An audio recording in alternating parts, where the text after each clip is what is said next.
Hello दोस्तों, welcome to my YouTube channel. आज हम एनसीईआरटी बुक्स हिस्ट्री क्लास 6 का लेसन नंबर 4 पढ़ेंगे। लेसन नंबर जो फर्स्ट 2 और 3 है हम पहली वीडियो में पढ़ चुके हैं। आप मेरे चैनल पर जाकर उनको देख सकते हैं।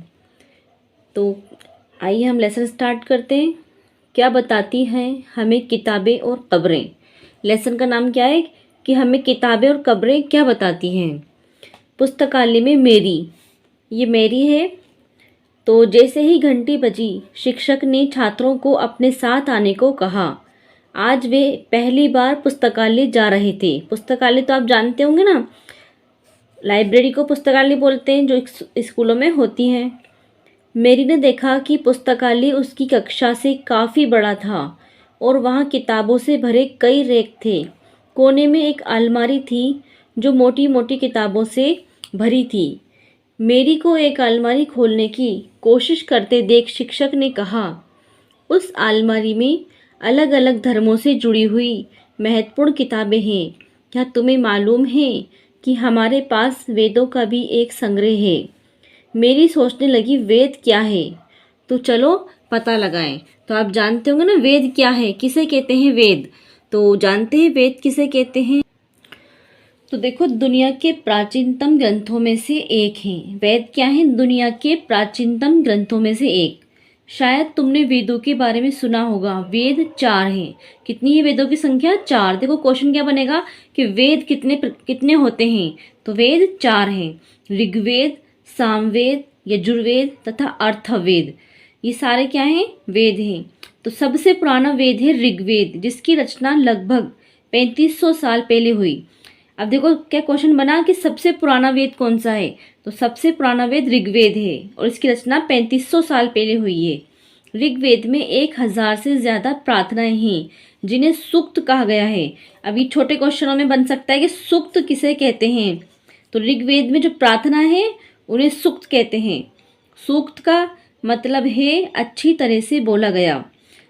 अब देखो सूक्त का मतलब भी पूछ सकते हैं। कई बार क्वेश्चन बीच में से उठा लेते हैं कि सूक्त का मतलब है। अब हम सोचते रहते हैं क्या मतलब हो सकता होगा। तो सूक्त का मतलब है अच्छी तरह से बोला गया। ये विभिन्न देवी देवताओं की स्तुति में रचे गए।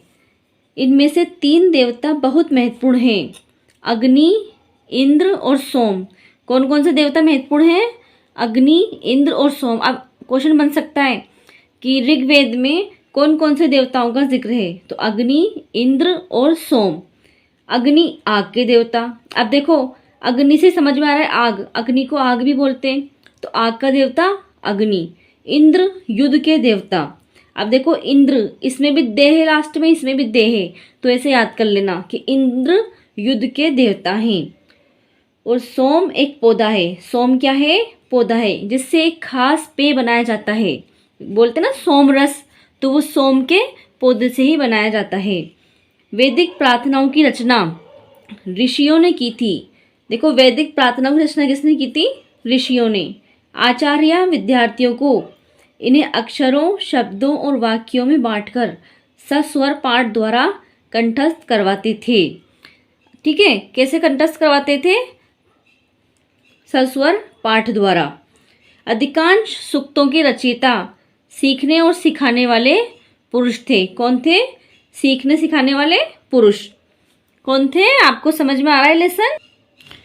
कुछ प्रार्थनाओं की रचना महिलाओं ने भी की थी। देखो अधिकांश पुरुष थे पर कुछ प्रार्थनाओं की रचना महिलाओं ने भी की थी। ऋग्वेद की भाषा प्राक संस्कृत या वैदिक संस्कृत है। देखो ये क्वेश्चन भी बन सकता है कि ऋग्वेद की भाषा कौन सी है। तो प्राक संस्कृत या वैदिक संस्कृत। तुम स्कूल में जो संस्कृत पढ़ती हो उससे ये भाषा थोड़ी भिन्न है। देखो अब जो हम वर्तमान में संस्कृत पढ़ते हैं उससे ये अलग होती थी। ये थोड़ी टफ संस्कृत होती थी, आजकल हम थोड़ी इजी पढ़ते हैं। देखो संस्कृत और अन्य भाषाएं। संस्कृत भाषा भारोपीय यानी भारत और यूरोपीय भाषा परिवार का हिस्सा है। संस्कृत किसका हिस्सा है? भारत और यूरोपीय भाषा परिवार का। भारत की कई भाषाएं असमिया, गुजराती, हिंदी, कश्मीरी और सिंधी एशियाई भाषाएं जैसे फारसी तथा यूरोप की बहुत सी भाषाएं जैसे अंग्रेज़ी, फ्रांसीसी, जर्मन, यूनानी, इतालवी, स्पेनिश आदि इसी परिवार से जुड़ी हुई हैं। कौन से परिवार से? संस्कृत परिवार से। देखो, भारत की भाषाएं है ना, और फारसी और यूरोप की भाषाएं और अंग्रेजी भाषाएं सब संस्कृत से ही निकली हैं। उन्हें एक भाषा परिवार इसलिए कहा जाता है क्योंकि आरंभ में उनमें कई शब्द एक जैसे थे। उदाहरण के लिए मातृ संस्कृत में, माँ हिंदी में और मदर अंग्रेजी शब्द को। तो क्या तुम्हें इनमें कोई समानता नजर आती है? इन तीनों शब्दों में समानता नजर आ रही है आपको? तो ये सब क्या है? एक ही भाषा परिवार से निकली हुई हैं। उपमहाद्वीप में दूसरे भाषा परिवारों की भी भाषाएं बोली जाती हैं। उदाहरण के लिए पूर्वोत्तर प्रदेश में तिब्बत और बर्मा परिवार की भाषाएं बोली जाती हैं। अब देखो, पूर्व इधर है ना, और इधर ही तिब्बत और बर्मा है, ठीक है, तिब्बत और बर्मा इधर ही है, तो पड़ोस का असर आता ही ना भाषाओं पर। तमिल, तेलुगु, कन्नड़ और मलयालम, अब ये किधर है? द्रविड़ में, दक्षिण भारत में है ना ये, तो यहाँ पे द्रविड़ भाषा परिवार की भाषाएं हैं। जबकि झारखंड और मध्य भारत के कई हिस्सों में बोली जाने वाली भाषाएं ऑस्ट्रो एशियाटिक परिवार से जुड़ी हैं। अब ये क्वेश्चन बन सकता है कि झारखंड और मध्य भारत में कौन सी भाषाएं बोली जाती हैं? तो ऑस्ट्रो एशियाटिक, या फिर इस तरह भी बन सकता है कि ऑस्ट्रो एशियाटिक भाषाएं जो परिवार से जुड़ी हैं वो कौन सा है? तो झारखंड और मध्य भारत का। तो इस तरीके से इसमें से क्वेश्चन बन सकते हैं। हम जिन किताबों को पढ़ते हैं वे लिखी और छापी गई हैं। ऋग्वेद का उच्चारण किया जाता था और श्रवण किया जाता था, ना कि पढ़ा जाता था। अब देखो, ऋग्वेद तो आज से 3500 साल पहले लिखा गया है, तो तब तो छपाई की कोई मशीन ही नहीं होती थी, किताबें छपती नहीं थी। वो तो क्या होती थी? सुनी जाती थी और फिर उससे एक दूसरे लोग याद किया करते थे। बस पढ़ी जाती थी और सुनी जाती थी। रचना के कई सदियों बाद इसे पहली बार लिखा गया, यानी इसकी रचना हुई उसके कई साल बाद इसे लिखा गया। इसे छापने का काम तो मुश्किल से 200 साल पहले हुआ। तो छापने का काम तभी हुआ होगा ना जब प्रिंटिंग प्रेस आई होगी, तो 200 साल पहले हुआ। तो इतिहासकार ऋग्वेद का अध्ययन कैसे करते थे? अब जब छपी हुई चीज़ नहीं होगी तो ऋग्वेद का अध्ययन कैसे होता था? तो इतिहासकार पुरातत्ववेत्ताओं की तरह ही अतीत के बारे में जानकारी इकट्ठी करते थे, लेकिन भौतिक अवशेषों के अलावा वे लिखित स्रोतों का भी उपयोग करते हैं। चलो देखते हैं कि ऋग्वेद का अध्ययन कैसे करते थे। अब हम ये देखते हैं कि ऋग्वेद का अध्ययन कैसे करते थे। ऋग्वेद के कुछ सूक्त वार्तालाप के रूप में हैं। वार्तालाप यानी बातचीत के रूप में हैं। विश्वामित्र नामक ऋषि और देवियों के रूप में पूजित दो नदियों व्यास और सतलुज के बीच, देखो विश्वामित्र तो है ऋषि और नदियाँ कौन सी हैं? व्यास और सतलुज। इन दोनों के बीच जो वार्तालाप हो रहा है ना, एक संवाद हो रहा है, ऐसे ही सूक्त का एक अंश है। यानी विश्वामित्र और देवियों की तरह पूजित नदियाँ व्यास और सतलुज आपस में बातचीत कर रहे हैं। अब उस बातचीत को हम आगे देखते हैं। देखो, विश्वामित्र और नदियाँ जो आपस में बातचीत कर रही हैं उनका संवाद ये है। विश्वामित्र, हे नदियों, अपने बछड़ों को चाटती हुई दो दमकती गायों की तरह दो फुर्तीली घोड़ों की चाल से पहाड़ों से नीचे आओ। इंद्र द्वारा दी हुई शक्ति से स्फूर्त तुम रथों की गति से सागर की ओर बह रही हो। तुम जल से परिपूर्ण हो और एक दूसरे से मिल जाना चाहती हो। कौन कौन? व्यास और सतलुज नदियाँ। जल से परिपूर्ण हम देवताओं के बनाए रास्ते पर चलती हैं। एक बार निकलने पर हमें रोका नहीं जा सकता। हे ऋषि, तुम हमसे प्रार्थना क्यों कर रहे हो? तो विश्वामित्र कहते हैं, हे बहनों, मुझे गायक की प्रार्थना सुनो। मैं रथों और गाड़ियों सहित बहुत दूर से आया हूँ। कृपया करके अपने जल को हमारे रथों और गाड़ियों की धुरियों के ऊपर न उठाओ, ताकि हम आसानी से उस पार जा सकें। नदियाँ, हम तुम्हारी प्रार्थना सुनेंगे जिससे तुम सब सुरक्षित उस पार जा सको। तो ये क्या था? नदियों का और विश्वामित्र का संवाद। देखो, इतिहासकार ये बताते हैं कि प्रार्थना उस क्षेत्र में रची गई होगी जहाँ ये नदियाँ बहती हैं। ये वे ये भी सुझाते हैं कि जिस समाज में ऋषि रहते थे वहाँ घोड़ों और गायों को बहुत महत्व दिया जाता था। किसको? घोड़ों और गायों को। इसलिए नदियों की तुलना घोड़ों और गायों से की गई है। अब देखो, ऋग्वेद की प्रार्थनाओं में अन्य दूसरी नदियों खासकर सरस्वती, सिंधु और उसकी सहायक नदियों का भी जिक्र है। यानी कौन कौन सी नदियों का? सरस्वती, सिंधु और उसकी सहायक नदियों का। और गंगा और यमुना का उल्लेख सिर्फ एक बार हुआ है। अभी क्वेश्चन बन सकता है कि ऋग्वेद में गंगा और यमुना का उल्लेख कितनी बार हुआ है? तो गंगा और यमुना का उल्लेख सिर्फ एक बार हुआ है। सिंधु सरस्वती इनका तो कई बार हुआ है, लेकिन गंगा यमुना का उल्लेख सिर्फ एक बार हुआ है। तो इन क्वेश्चंस को आप ध्यान में रखना, इस तरह ही क्वेश्चन उठते हैं एग्जाम में।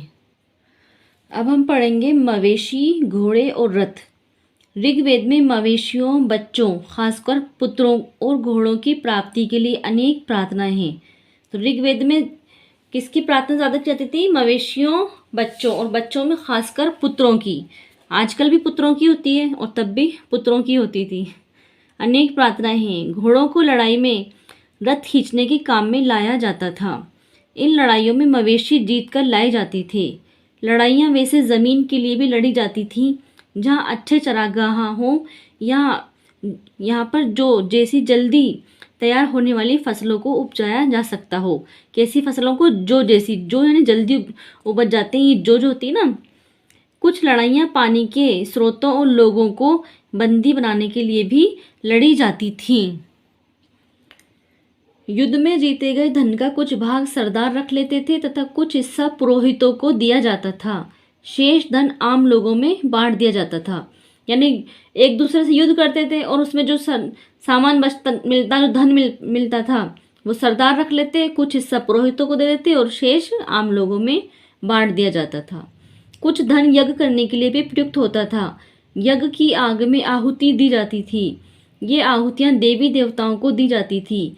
घी, अनाज और कभी कभी जानवरों की भी आहुतियाँ दी जाती थी। अधिकांश पुरुष इन युद्धों में भाग लेते थे। कोई स्थायी सेना नहीं होती थी, लेकिन लोग सभाओं में मिलते जुलते थे और युद्ध व शांति के विषय में सलाह मशवरा करते थे। वहाँ ये ऐसे लोगों को अपना सरदार चुनते थे जो बहादुर और कुशल योद्धा हो। यानी अपना सरदार किसे चुनते थे? जो बहादुर हो और कुशल योद्धा हो। अब इन लोगों की विशेषता बताने वाले शब्द। लोगों का वर्गीकरण काम, भाषा, परिवार या समुदाय, निवास स्थान या सांस्कृतिक परंपरा के आधार पर किया जाता रहा है। लोगों का वर्गीकरण कैसे करते हैं? उनके काम के आधार पर, उनकी भाषा, परिवार या समुदाय या निवास स्थान के आधार पर। ऋग्वेद में लोगों की विशेषता बताने वाले कुछ शब्दों को देखो। ऐसे दो समूह हैं जिनका वर्गीकरण काम के आधार पर किया गया है। पुरोहित, जिन्हें कभी कभी ब्राह्मण कहा जाता था, तरह तरह के यज्ञ और अनुष्ठान करते थे, और दूसरे लोग राजा थे। यानी इन दो शब्दों का ऋग्वेद में जिक्र आया है, एक तो पुरोहितों का और एक राजा का। ये राजा वैसे नहीं थे जिनके बारे में तुम अब पढ़ोगे, है ना, बाद में पढ़ेंगे ना, वो राजा वो नहीं थे। ये ना तो बड़ी राजधानियां और महलों में रहते थे और ना इनके पास सेना थी, ना ही ये कर वसूलते थे।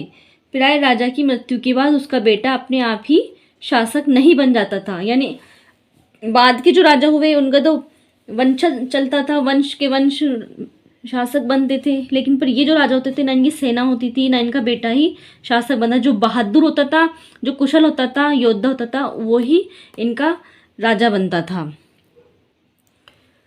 जनता या पूरा समुदाय के लिए दो शब्दों का इस्तेमाल होता था। एक था जन, जिसका प्रयोग हिंदी व अन्य भाषाओं में आज भी होता है। दूसरा था विश, जिससे वेश्य शब्द निकला है। विश से कौन सा शब्द निकला है? वेश्य। इस विषय पर हम अध्याय 5 में पढ़ेंगे। ऋग्वेद में विश और जनों के नाम मिलते हैं। किसके नाम मिलते हैं? विश और जनों के। इसलिए हमें पुरु जन या विश, भरत जन या विश, यदुजन या विश जैसे कई उल्लेख मिलते हैं। ये सब किसमें मिलते हैं? ऋग्वेद में। पुरुजन, भरतजन, विश, यदुजन, ये सब ऋग्वेद में मिलते हैं। जिन लोगों ने इन प्रार्थनाओं की रचना की वे कभी कभी खुद को आर्य कहते थे। यानी ऋग्वेद की जो प्रार्थनाओं की रचना करने वाले खुद को क्या कहते थे? आर्य। और आर्य का अर्थ होता है श्रेष्ठ। तथा अपने विरोधियों को दास या दस्यु कहते थे। इनके जो विरोधी थे उसे दास या दस्यु कहते थे। दस्यु वे लोग थे जो यज्ञ नहीं करते थे और शायद दूसरी भाषाएं बोलते थे। दस्यु किसे कहते हैं? जो यज्ञ नहीं करते और दूसरी भाषाएं बोलते थे। बाद के समय में दास स्त्रीलिंग दासी शब्द का मतलब गुलाम हो गया। दास वे स्त्री और पुरुष होते हैं जिन्हें युद्ध में बंदी बनाया जाता था। उन्हें उनके मालिक की जायदाद माना जाता था। जो भी काम मालिक चाहते थे उन्हें वे सब करना पड़ता था। किसको करना पड़ता था? दासों को। जिस युग में उपमहाद्वीप के उत्तर पश्चिम में ऋग्वेद की रचना हो रही थी, उसी समय दूसरी जगहों पर एक अलग तरह का विकास हो रहा था। देखो वो वहाँ क्या हो रहा था। तो उपमहाद्वीप के उत्तर पश्चिम में ऋग्वेद की रचना हो रही थी और उस समय दूसरी जगहों पर एक अलग तरह का विकास हो रहा था। तो अब उसको हम समझेंगे। खामोश प्रहरी कहानी महापाषाणों की। क्या है खामोश प्रहरी? यानी खामोश प्रहरी किसे कहते हैं?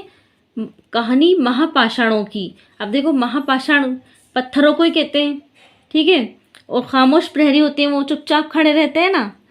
तो अगले पृष्ठ के चित्रों को देखो। अब हम चित्र देखेंगे, अगला पहले ही पढ़ लेते हैं। ये शिलाखंड महापाषाण, महा यानी बड़ा, पाषाण यानी पत्थर, कहानी किसकी है? महापाषाणों की नाम से जाने जाते हैं। ये पत्थर दफन करने की जगहों पर लोगों द्वारा बड़े करीने से लगाए गए थे। महापाषाण कब्र बनाने की प्रथा लगभग 3000 साल पहले शुरू हुई। ये प्रथा दक्कन, दक्षिण भारत, उत्तर पूर्वी भारत और कश्मीर में प्रचलित थी। अब देखो ये क्वेश्चन बन सकता है कि महापाषाण कब्र बनाने की प्रथा कब शुरू हुई? तो 3000 साल पहले। या फिर ये भी बन सकता है कि ये कहाँ पाए जाते हैं, ये प्रथा कहाँ प्रचलित थी? तो दक्कन, दक्षिण भारत, उत्तर पूर्वी भारत और कश्मीर में ये प्रथा प्रचलित थी महापाषाण कब्रें बनाने की। कुछ महत्वपूर्ण महापाषाण पुरस्थल मानचित्र 2 में दिखाए गए हैं। कुछ महापाषाण जमीन के ऊपर ही दिख जाते हैं, कुछ महापाषाण जमीन के भीतर भी होते हैं। तो अब हम आगे देखते हैं। देखो ये चित्र में देख रहे हो, ये एक महापाषाण कब्र है। वैसे भी हमारे लेसन का नाम क्या है? क्या बोलती हैं किताबें और कब्रें? तो कब्र का ये चित्र है। इस तरह के जो महापाषाण होते हैं उनको ताबूत शवादान कहा जाता है। यहाँ दिखाए गए सिस्टम में एक पोर्ट होल, बड़ा सुराख है जो शायद पत्थरों से बने हुए कमरे में जाने का रास्ता है। ठीक है, तो अब हम आगे पढ़ते हैं इसके बारे में। कई बार पुरातत्वविदों को गोलाकार सजाए हुए पत्थर मिलते हैं, कई बार अकेला खड़ा हुआ पत्थर मिलता है। यही एकमात्र प्रमाण है जो जमीन के नीचे कब्रों को दर्शाता है। यानी कब्र बना के उसके ऊपर पत्थर खड़ा कर देते हैं, कई बार कब्र बना के उसके ऊपर उसके आगे गोलाकार, जैसे इसमें लग रहे हैं ना, गोलाकार पत्थर लगा देते हैं। तो ये किसको मिलते हैं? फिर खुदाई करते हैं तब पुरातत्वविदों को मिलते हैं। महापाषाणों के निर्माण के लिए लोगों को कई तरह के काम करने पड़ते हैं। हमने जो कार्यों की सूची बनाई है उन्हें क्रमबद्ध करो। गड्ढे खोदना, शिलाखंडों को ढोकर लाना, बड़े पत्थर तराशना और मरे हुए को दफनाना। तो ये कोई ख़ास चीज़ नहीं है, हम आगे देखते हैं। इन सब कब्रों में कुछ समानताएं हैं। सामान्यतः मृतक को खास किस्म के मिट्टी के बर्तनों के साथ दफनाया जाता था, जिन्हें काले लाल मिट्टी के बर्तनों के नाम से जाना जाता है। इनके साथ ही मिले हैं लोहे के औजार और हथियार, घोड़ों के कंकाल और सामान तथा पत्थर और सोने के गहने। देखो हमने पिछले लेसन में ही पढ़ा था कि कब्र में बहुत से अवशेष पाए गए हैं, उन्हें सामान के साथ ही दफना दिया जाता था। एक कब्र में बकरी के साक्ष्य भी मिले हैं। तो इन महापाषाण कब्रों में भी बहुत से सामान मिले हैं, बहुत से लोहे के औजार, हथियार, घोड़े के कंकाल और सोने के गहने पाए गए हैं। अब ये देखो, ये कब्रों में पाए गए सामान है। ये महापाषाण कब्रों से मिले लोहे के सामान हैं। ये देखो, बाईं ओर घोड़े के लिए सामान, नीचे बाईं ओर कुल्हाड़ियाँ और नीचे कटार। देखो ये कटार मिली है, ये घोड़े के सामान हैं और ये लोहे के कुंदे हैं। तो ये सब कहाँ से मिले? कब्रों से मिले हैं जब पुरातत्वविदों ने खुदाई की। अब पढ़ेंगे लोगों की सामाजिक असमानताओं के बारे में पता करना। यानी लोगों में जो सामाजिक असमानताएं थी उसके क्या कारण थे। आज भी लोगों में सामाजिक असमानताएं पाई जाती हैं। तो पुरातात्विक ये मानते हैं कि कंकाल के साथ पाई गई चीज़ें मरे हुए व्यक्ति की ही रही होंगी। कभी कभी एक कब्र की तुलना में दूसरी कब्र में ज़्यादा चीज़ें मिलती हैं। तो जो ज़्यादा पैसे वाला होगा वो ज़्यादा सामान रखता होगा, जो कम पैसे वाला होगा वो कम सामान रखता होगा। देखो मानचित्र 2 पर प्रश्न 13, ब्रह्मगिरी को खोजो। अभी हमने मानचित्र 2 देखा था ना? नहीं देखा मानचित्र 2। ये जो मानचित्र है ये हमने लेसन नंबर 2 में देखा था। उसमें भीमबेटका, कुरनूल और ब्रह्मगिरी जो स्थान थे वहाँ देखे थे। तो ब्रह्मगिरी को उस मानचित्र में देखना है। आप लेसन नंबर 2 वाली वीडियो देखना, उसमें आपको ब्रह्मगिरी नजर आएगी। यहाँ एक व्यक्ति की कब्र में 33 सोने के मनके और शंख पाए गए हैं। तो ये क्वेश्चन भी बन सकता है, देखो कि ब्रह्मगिरी स्थान पर एक कब्र में कितने सोने के मनके और शंख पाए गए हैं। तो 33 सोने के मनके और शंख, या फिर ये भी पूछ सकते हैं कि कहाँ पर कब्र में 33 सोने के मनके और शंख पाए गए हैं। तो ब्रह्मगिरी में। दूसरे कंकालों के पास सिर्फ कुछ मिट्टी के बर्तन ही पाए गए हैं। ये दफनाए गए लोगों की सामाजिक स्थिति में भिन्नता को दर्शाता है। कुछ लोग अमीर थे तो कुछ लोग गरीब, कुछ लोग सरदार थे तो दूसरे अनुयायी। तो इस तरीके से उनकी सामाजिक असमानताओं के बारे में पता लग सका है। क्या कुछ कब्रगाहें खास परिवारों के लिए थी, यानी कुछ कब्रें खास लोगों के लिए थी। कभी कभी महापाषाणों में एक से अधिक कंकाल मिले हैं, यानी महापाषाण कब्रों में क्या मिले, एक से अधिक कंकाल। ये दर्शाते हैं कि शायद एक ही परिवार के लोगों को एक ही स्थान पर अलग अलग समय पर दफनाया गया था। बाद में मरने वाले लोगों को पोर्ट होल के रास्ते कब्रों में लाकर दफनाया जाता था। ऐसे स्थान पर गोलाकार लगाए गए पत्थर या चट्टान चिन्हों का काम करते थे, जहां लोग आवश्यकतानुसार शवों को दफनाने दोबारा आ सकते थे। हमने अभी जो चित्र देखा था ना, उसमें महापाषाण कब्र का, उसमें एक पोर्ट होल भी बताया गया था, पत्थर बताए गए थे ना आसपास। तो उसके बारे में बताया गया है कि उस एक ही परिवार के लोगों को अलग अलग समय पर वहां दफनाते थे और गोलाकार लगाए गए पत्थर या चट्टान चिन्हों का काम करते थे, चिन्ह का काम करते थे वो कि यहाँ पे किसकी कब्र है, जहाँ लोग आवश्यकतानुसार शवों को दफनाने दोबारा आ सकते थे। ठीक है, अब है आगे हम पढ़ते हैं। इनाम गांव के एक विशिष्ट व्यक्ति की कब्र, यानी एक गांव है जिसका नाम क्या है, इनाम गांव। उसमें एक विशिष्ट व्यक्ति की कब्र है। इनाम गांव को खोजो मानचित्र 2 में, वही लेसन नंबर 2 में है ये भी, इनाम गांव। ये भीमा की सहायक नदी घोड़ के किनारे एक जगह है। कहाँ पे ये, भीमा की सहायक नदी घोड़। इस जगह पर 3600 से 2700 साल पहले लोग रहते थे। यहाँ वयस्क लोगों को प्राय गड्ढे में सीधा लिटाकर दफनाया जाता था। कहाँ पर, इनाम गांव में। उनका सिर उत्तर की ओर होता था और कई बार उन्हें घर के अंदर ही दफनाया जाता था। ऐसे बर्तन जिनमें शायद खाना और पानी हो दफनाए गए शवों के पास रख दिए जाते थे। एक आदमी को 5 कमरों वाले मकान के आंगन में 4 पैरों वाले मिट्टी के एक बड़े संदूक में दफनाया गया था। तो देखो कैसे दफना देते ये लोग, बर्तन भी साथ में रख दिया करते थे। और एक आदमी को तो 5 कमरों वाले मकान के आंगन में 4 पैरों वाले मिट्टी के एक बड़े से संदूक में दफनाया गया था। बस्ती के बीच में बसा ये घर गांव के सबसे बड़े घरों में से एक था। इस घर में एक अनाज का गोदाम भी था और शव के पैर मुड़े हुए थे। तो यानी कोई पैसे वाला व्यक्ति था, तभी तो 5 कमरों वाले आंगन में दफनाया हुआ था और उसके घर में एक बड़ा अनाज का गोदाम भी था और बाकी घरों से ये बड़ा घर भी था। तो ये इनाम गांव की घटना है। ये क्वेश्चन पूछ सकते हैं इनाम गांव के बारे में। ठीक है, अब हम आगे देख। इनाम गांव के लोगों के काम धंधे। इनाम गांव में पुरातत्वविदों को गेहूं, जौ, चावल, दाल, बाजरा, मटर और तिल के बीज मिले हैं। कई जानवरों की हड्डियां भी मिली हैं। कई हड्डियों पर काटने के निशान से ये अंदाज़ा होता है कि लोग इन्हें खाते होंगे। गाय, बैल, भैंस, बकरी, भेड़, कुत्ता, घोड़ा, गधा, सुअर, सांभर, चितकबरा, हिरण, कृष्णमृग, खरहा, नेवला, चिड़िया, घड़ियाल, कछुआ, केकड़ा और मछली की हड्डियां भी पाई गई हैं। ऐसे साक्ष्य मिले हैं कि बेर, आंवला, जामुन, खजूर और कई तरह की रसभरियां एकत्रित की जाती थी। तो ये सब काम धंधे हो गए, इनके सब काम करते होंगे, ये सब प्राप्त हुआ है। तो हमारा लेसन कंप्लीट हो चुका है। अब हम क्वेश्चन आंसर देख लेते हैं इसके। कुछ महत्वपूर्ण तिथियां देख लेते हैं।